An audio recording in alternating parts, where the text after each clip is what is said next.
Hi again there, my friends in conflict. Welcome back to another week.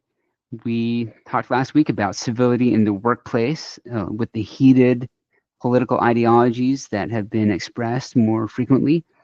This week, we're going to talk a little bit more about civility, but I wanted just to address that there are millions of Americans, obviously, who are happy with the results of last week's elections. There are millions of others who are not so happy. We had those general elections at the municipal, statewide, and federal level.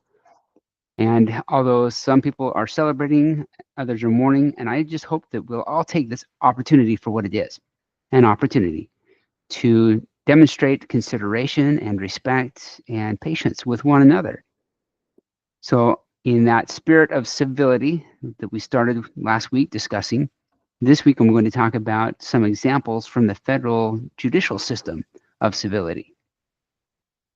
So the first example comes from two of our Supreme Court justices, Amy Coney Barrett and Sonia Sotomayor. These two justices, about the same time as SHRM's Civility Index was introduced last spring, went on the circuit doing interviews and joint presentations to promote the use of civility. Now, these two Supreme Court justices represent opposite ends of the ideological spectrum, yet they are able to demonstrate civility. They have also explained that in the court, when there's a case, every one of the justices has an opportunity to express his or her opinion, and they do so without interruption. That is a great example. It's something that I can certainly do a better job of following myself. I would not be surprised to learn that these two justices have both participated in another initiative by the federal court system called Civil Discourse and Difficult Decisions.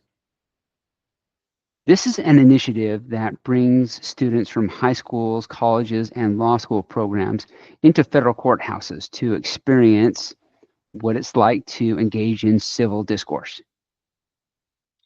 In the comments section of this video, I'm actually going to include a resource from this initiative. It is a civility self-reflection exercise that students take as part of their experience. And I'm including it because I think it's a very simple but effective resource that we could all benefit from going through just to gauge where we each are on our own civility index. Now, I have no illusions that separate religious beliefs, ideologies, political platforms create biases. I don't think any of us function in a vacuum that's devoid of other person's perspectives.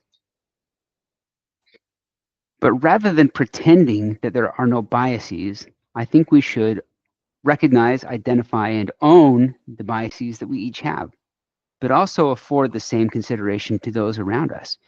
Allow them to have their biases and know that those come from their own life experiences as well.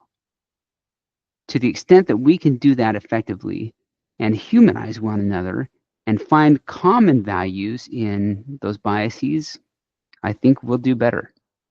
The more regularly you do this, the higher your own EQ is going to rise. You'll be more likely to find shared values with those around you.